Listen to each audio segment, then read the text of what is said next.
Bismillahirrahmanirrahim. Assalamualaikum warahmatullahi wabarakatuh. Alhamdulillah wassalatu wassalamu ala rasulillah wa ala alihi wa sahbihi wa man tabi'ahum bi isanin ila yaumil qiyamah wa ba'du. Baik teman-teman, jumpa lagi bersama saya Ahmad Saifullah.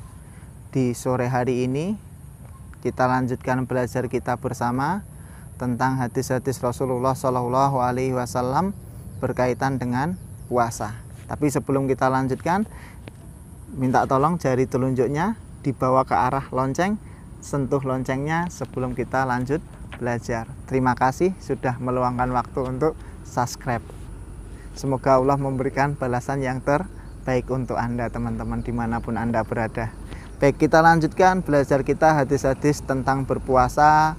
Terakhir kita pelajari adalah tentang hadis dari Ibunda Aisyah radhiyallahu anha yang menyebutkan bahwa Rasulullah ketika berpuasa terkadang beliau mencium istri beliau, terkadang beliau senggol-senggolan kulit dengan istri beliau. Tetapi dikatakan oleh Ibunda Aisyah bahwa Nabi melakukan yang demikian itu karena beliau adalah orang yang paling mampu untuk mengendalikan syahwatnya. Kita lanjutkan hadis yang setelahnya. Wa ani bani Abbas radhiyallahu taala anhuma, diriwayatkan dari Ibnu Abbas semoga Allah meridai dari keduanya, annan nabiyya sallallahu alaihi wasallama ihtajama wa huwa shaimun.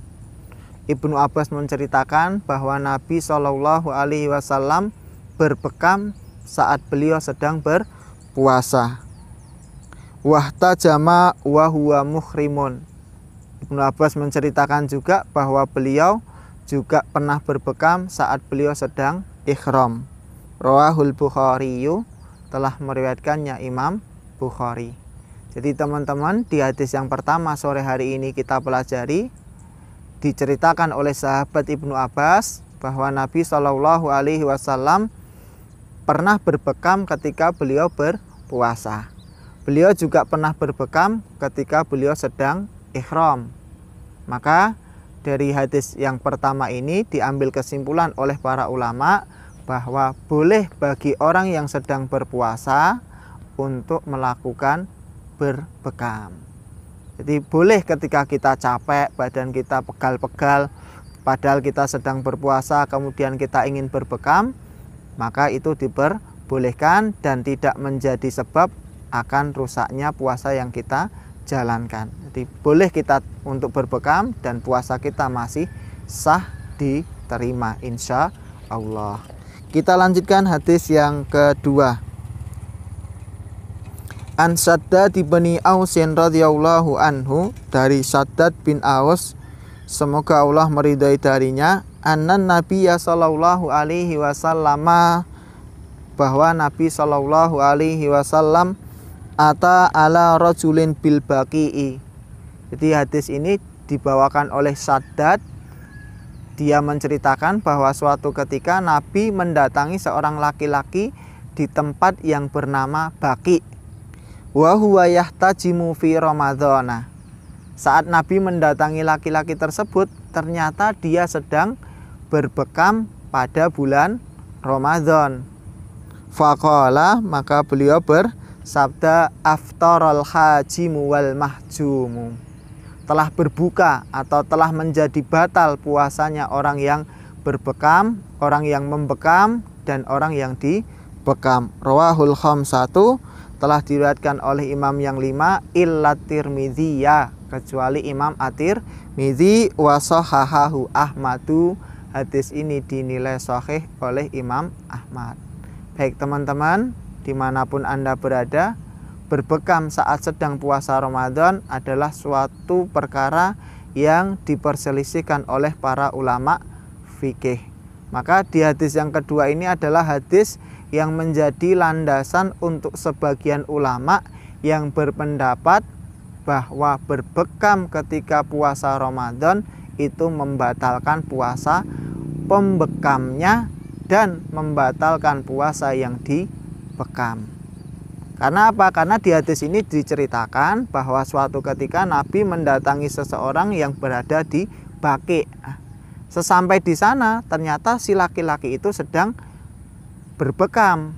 Maka melihat kejadian itu Nabi Muhammad SAW langsung memberikan pernyataan bahwa puasa si pembekam, bahwa puasa orang yang dibekam telah batal dengan sebab berbekam. Wallahu a'lamu bishawab. Sedangkan hadis yang pertama tadi adalah dalilnya para ulama yang berpendapat bahwa berbekam tidak membatalkan puasa. Wallahu a'lamu bishawab.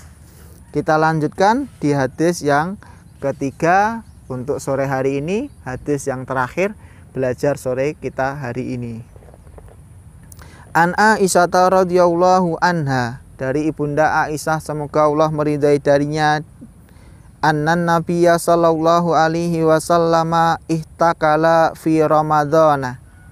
Diceritakan oleh ibunda Aisyah di dalam hadis yang ketiga ini bahwa ketika puasa Ramadan, bahwa ketika di bulan Ramadan Nabi Shallallahu Alaihi Wasallam memakai celak, wa huwa shaimun, dan waktu itu Nabi Shallallahu Alaihi Wasallam sedang berpuasa.